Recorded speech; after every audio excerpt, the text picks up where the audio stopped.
my mom said. Your sister deserves the inheritance more than you. And handed her everything.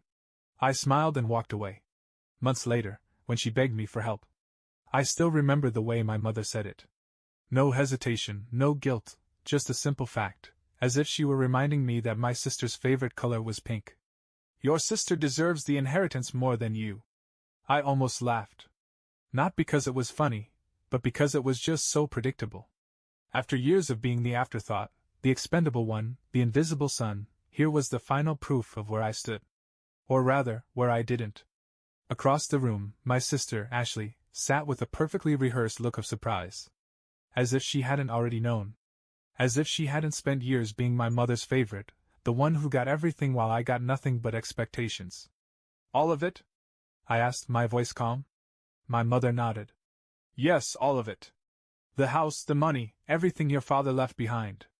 Ashley needs it more than you. You'll be fine. That was the part that stung the most. You'll be fine. I wasn't expecting much. Maybe a small share, just a nod that I existed, that I mattered. But I didn't even get that. Instead, I got a verdict that had been decided long before my father's will was even read. Ashley needed it more. I looked at them both. My mother, firm in her decision, and my sister, playing at innocence but already making mental notes on how she'd spend the money. I smiled. Not the kind of smile that came from amusement, but the kind you give when you realize just how free you are. Okay, I said, standing up. I hope you both enjoy it. Then I walked out. No shouting, no fighting, no begging. I just left. And for the first time in my life, I didn't look back. Walking away felt good. It felt like cutting the final thread tethering me to people who had never really seen me as part of their family. I didn't slam the door or make a scene. I just left. I moved on with my life, something they never expected me to do. The truth was, I had spent years building myself up without their help. While Ashley was given everything, cars, tuition, vacations, I had learned how to survive on my own. I put myself through school, worked late shifts, and learned the value of every dollar. It wasn't an easy life, but it was mine. And that was the difference between us. Ashley had always been handed lifelines. I had learned how to swim. Months passed without a single word from them. No calls. No texts. And I was fine with that. I poured everything into my business, a small but growing tech consultancy, and for the first time in my life, I felt free. Then, out of nowhere, the first crack appeared. I was at my office when I got a text from an old family friend, Mark. We weren't particularly close, but his message was simple. Hey man, is everything okay with your mom and sister? Heard something about financial trouble? I frowned. Trouble? That didn't make sense. Ashley had inherited everything. The house. The money. My father had left a decent fortune behind, not billions, but more than enough to set her up for life. Still, something about the message lingered in my mind. Later that evening, I checked Ashley's social media out of curiosity. I hadn't looked at it since cutting them off, but now, scrolling through her profile, I noticed something strange. The lavish vacations? Gone. The designer shopping sprees? Now replaced with vague quotes about hard times building strong people. That's when it hit me. She had blown through it. I leaned back in my chair, shaking my head. I should have known. Ashley had never been responsible. Money flowed through her fingers like water. She was always spending, always upgrading, always showing off. And if the money was gone, that meant only one thing. Sooner or later, they were going to come knocking. And this time, I would be ready. It took exactly 2 weeks. I was in the middle of reviewing contracts when my phone buzzed with a number I hadn't seen in months. My mother. I let it ring. A minute later, another call. Then another. I waited until the fourth attempt before answering, keeping my voice calm. Hello? There was a pause on the other end, then a carefully measured sigh. You don't pick up the phone for your own mother now? Ah. There it was. The guilt. I leaned back in my chair, keeping my tone neutral. I've been busy. Another pause. Then, as if she couldn't hold back any longer, she said, We need your help. I closed my eyes for a brief second, barely suppressing the smirk forming on my lips. We? She exhaled sharply. Ashley's in trouble. The money, it's gone. She made a few bad investments, and things didn't work out. And now. What do you mean by gone? I cut in. Just gone, she said vaguely. It's not important how it happened. The point is, we're struggling. The house has a second mortgage now and… I almost laughed. A second mortgage? The house had been fully paid off when my father left it to her. How on earth did Ashley manage to mess things up this badly? And now you're calling me, I said flatly. You're the only one who can fix this, my mother said, her voice shifting into its usual tone of expectation. The same voice she used when she assumed I would just do things for her. How? I asked, just to hear her say it. She hesitated. We need money. I smiled. There it was. Let me get this straight, I said, keeping my tone calm. You gave everything to Ashley because she deserved it more. But now that she's ruined it, you're coming to me? Don't be petty, she snapped. We're family. I let that hang in the air for a moment before replying. Funny. I don't remember being treated like family when you handed everything to Ashley. You're being cruel, she hissed. Do you know how much stress your sister is under? Do you know how hard this has been on us? I almost laughed at the absurdity of it. Us. Not her. Not Ashley. Us. They had always been a package deal. One I had never been a part of. I'll think about it, I said casually. You will? She asked, hopeful. I smiled, even though she couldn't see it. Sure. Then I hung up. I didn't block her number. No, I wanted to see just how desperate they'd get. Because for the first time in my life, I was the one in control. It didn't take long for things to spiral. After I hung up, the texts started rolling in. At first, they were polite. Mom, just let me know when you have a moment to talk. I know we left things off on the wrong foot. Then they turned manipulative. Mom, I don't understand how you can be so cold to your own family. After everything I've done for you. And finally, outright demanding. Mom, you need to grow up and do what's right. We're drowning here, and you're just sitting on your money like a selfish child. Ah, there it was. The real her. I ignored them all.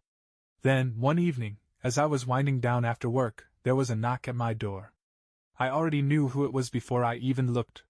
When I opened it, my mother stood there, dressed like she had just come from church, like this was some kind of moral intervention.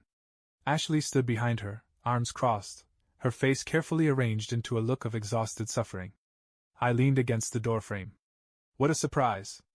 My mother didn't waste time. Are you really going to let us suffer? Define suffer, I said.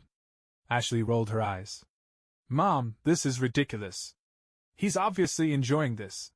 She wasn't wrong. I was. My mother tried a softer approach. We raised you to be better than this. I let out a small laugh. Did you? Because I remember being told I wasn't worth an inheritance. That Ashley deserved it more. What changed? Things got complicated, my mother said, pressing her lips together. Ashley sighed dramatically. Look, I know I made some bad choices, okay? But I didn't expect everything to go downhill so fast.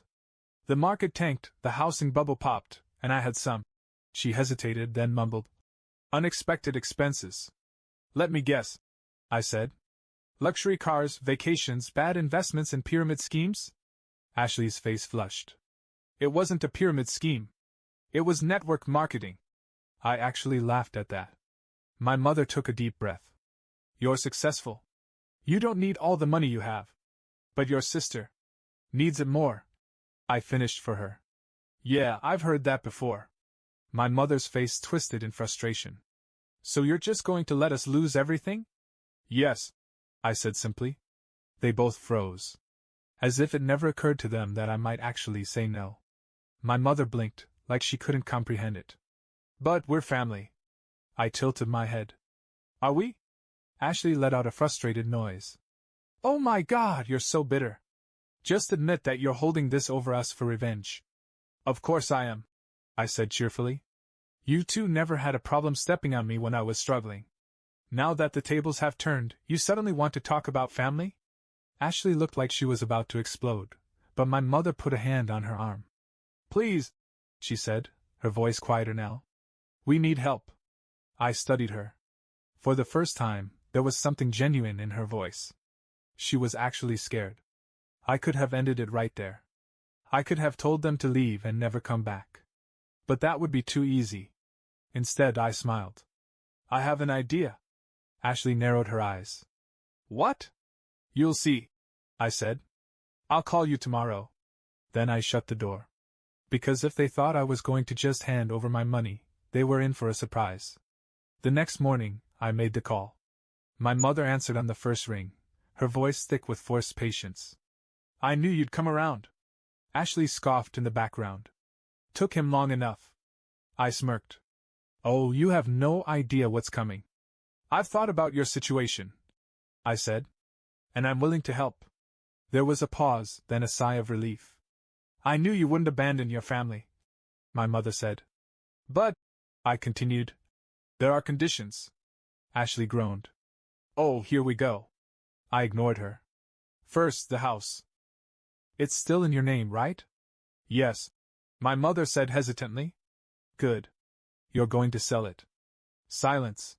Then, an explosion. Are you insane? Ashley shrieked. That's our home. I stayed calm. You're drowning in debt, right? You can't afford the mortgage. Selling the house will give you cash to pay off what you owe. My mother hesitated. But where would we go? I hear apartments are nice, I said. Ashley's breathing was heavy through the phone. You're enjoying this, aren't you? I ignored her again. Second, Ashley, you're getting a job. Her voice shot up an octave. I have a job. You mean the influencer nonsense? I said. That's not a job. You're going to get a real one. One with a paycheck. One that doesn't rely on people being dumb enough to buy overpriced junk from your links. Ashley sounded personally offended. You wouldn't understand. You work a boring job. Yeah, I said. But my boring job lets me pay my bills. My mother, sensing that I wasn't backing down, tried a gentler approach. Sweetheart, there has to be another way. We don't need to sell the house. Maybe just a loan. A small one? Just to get us back on our feet? I almost laughed. Oh, you mean like the money Dad left? The money that was supposed to keep you on your feet, but instead went to luxury shopping and bad investments. Ashley huffed. God, you're such a martyr. Not really, I said. I'm just someone who learned to stand on my own instead of expecting handouts. So that's it? My mother asked, her voice now shaky. Either we sell the house and Ashley gets a job, or you won't help us? That's it, I confirmed. I could feel them squirming on the other end of the line, weighing their options. They had expected me to hand over money with no strings attached. But now they had to choose between swallowing their pride or losing everything. You have 48 hours to decide, I said. Take it or leave it. Then I hung up. And for the first time in my life, they were the ones waiting on me. I expected them to call back in a few hours, maybe even the next day. They didn't. For 2 full days I heard nothing. No angry texts from Ashley, no guilt-tripping voicemails from my mother. It was almost peaceful. I figured they were scrambling, looking for some other way out. Maybe they thought they could convince someone else to bail them out. Maybe they were hoping I'd cave. But I didn't. Then, on the 3rd day, my mother finally called. I picked up, keeping my voice neutral. So? She let out a long, suffering sigh. We'll sell the house. I leaned back in my chair, unsurprised. Good choice. But Ashley. I'm not getting a stupid job. Ashley cut in, her voice sharp. That's not happening. I smirked. Then neither is my help. You're being ridiculous. She snapped. You don't get it. I can't work some minimum wage job. I have a brand to protect. I let out a low whistle. A brand? You mean those staged photos of you drinking lattes and designer outfits you can't afford? She huffed. You don't understand my industry. You're right, I said. Because I have a real job. My mother jumped in, trying to mediate. Sweetheart, maybe there's a compromise. There isn't. I interrupted. Ashley needs to take responsibility for her life. If she refuses, then I'm out. You can't be serious. Ashley scoffed. You're going to let your own family suffer just because I don't want to waste my time flipping burgers. I shrugged. Your call. Silence. Then my mother spoke again, quieter this time. We'll handle it. Ashley gasped. Mom. Enough, Ashley. She snapped, and for the first time and maybe ever, I heard actual frustration in my mother's voice. He's right. We can't keep living like this. We need to make changes. I raised an eyebrow. That was unexpected. Ashley muttered something under her breath, then hung up. I smirked. For the first time in my life, I had won. But this wasn't over yet. Because soon, they were going to learn that starting over was a lot harder than they thought. A week later, the house went on the market. I kept tabs on the listing, watching as the price dropped lower and lower. Turns out my sister's dream home was overpriced, and with the market cooling, they weren't getting nearly as much as they expected. I didn't gloat. Not outwardly, at least. Ashley, on the other hand, was not handling things well. She had gone full meltdown mode on social media. First, she posted cryptic quotes about fake people and how betrayal teaches you who really matters. Then, when that didn't get enough sympathy, she started making vague posts about how she was going through a really tough time but staying strong. When that didn't work, she started outright complaining. Ashley's post, "It's disgusting how selfish some people can be. Family is supposed to support each other, not turn their backs the second things get hard. But some people only care about money." The comments were full of sympathy. "OMG, who did this to you? You deserve so much better, babe. Some people don't understand loyalty." I rolled my eyes. Ashley always knew how to play the victim. A few days later, I got a text from an old friend of ours, someone who still kept up with my sister's nonsense. "Friend, dude. Check Ashley's story. You're gonna love this." I clicked over, and there she was, crying on camera. Ashley, the same woman who had scoffed at the idea of working a normal job, was now on video, voice shaking, sniffling between words. "I just don't understand how someone can be so heartless," she whined. "After everything I've done for him, he's just watching us struggle. Like we're nothing to him. I never thought my own brother would betray me like this." I actually laughed out loud. Betray her? She had everything handed to her, and she ruined it. And now, because I refused to clean up her mess, I was the villain? I clicked off the video and went back to my work. A few hours later, my mother called again. I answered, already knowing how this was going to go. "Let me guess," I said.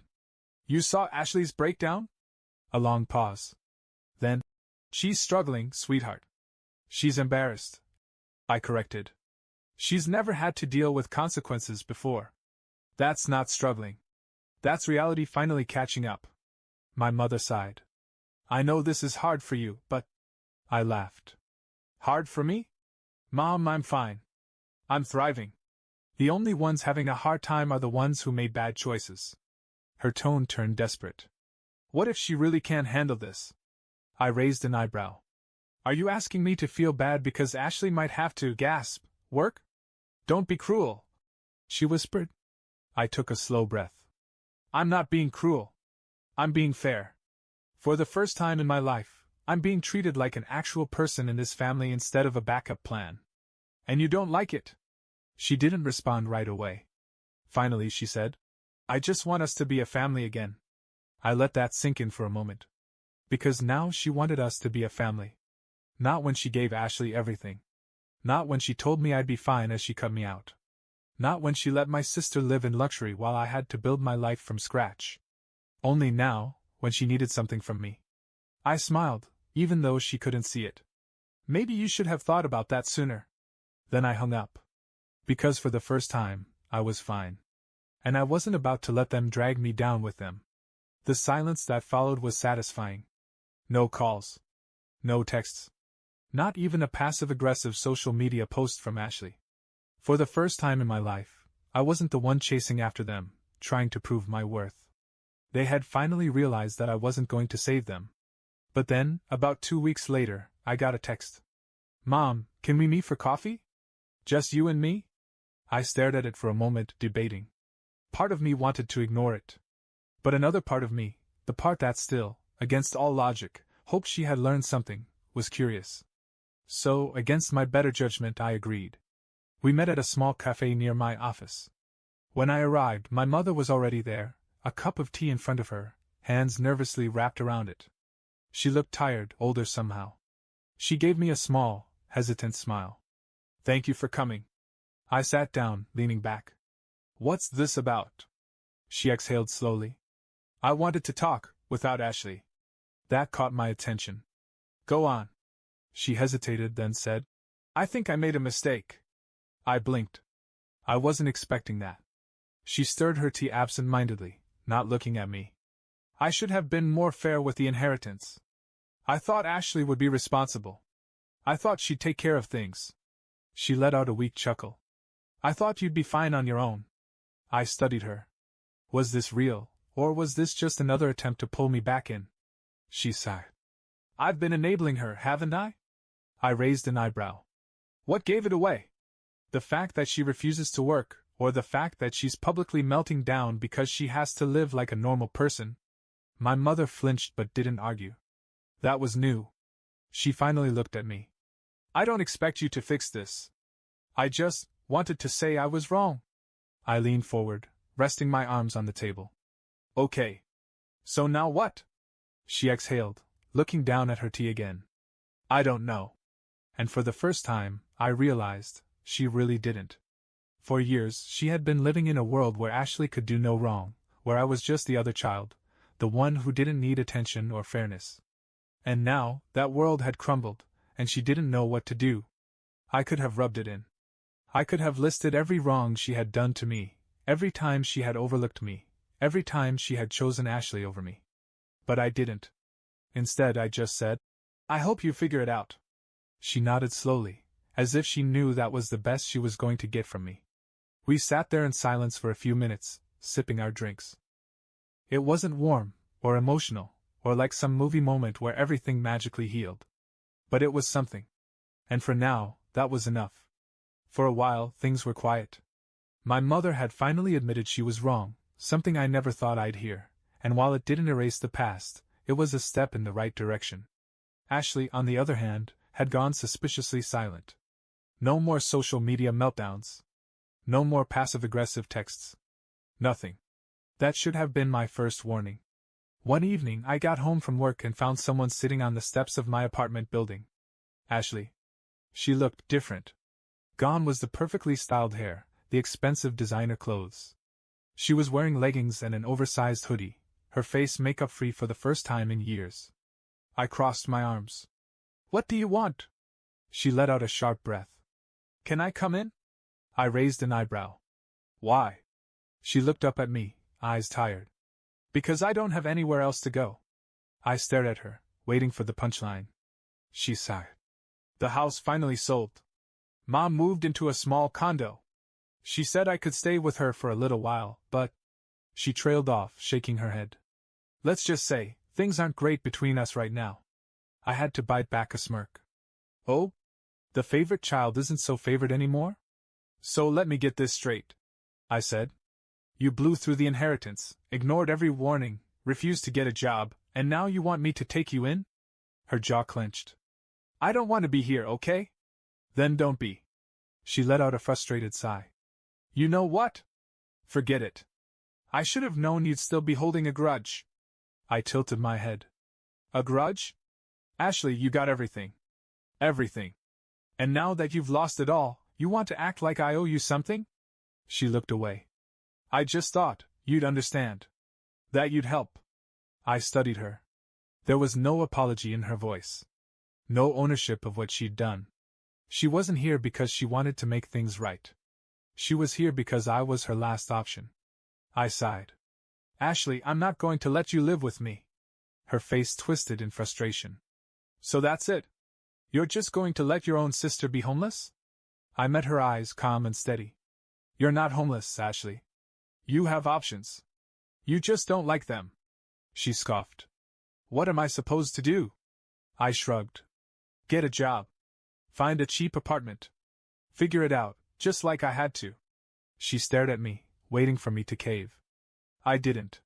Finally, she let out a bitter laugh and shook her head. Wow. You really don't care, do you? I smiled. No, Ashley. I just finally care about myself more than I care about fixing your messes. She muttered something under her breath, turned on her heel, and stormed off into the night.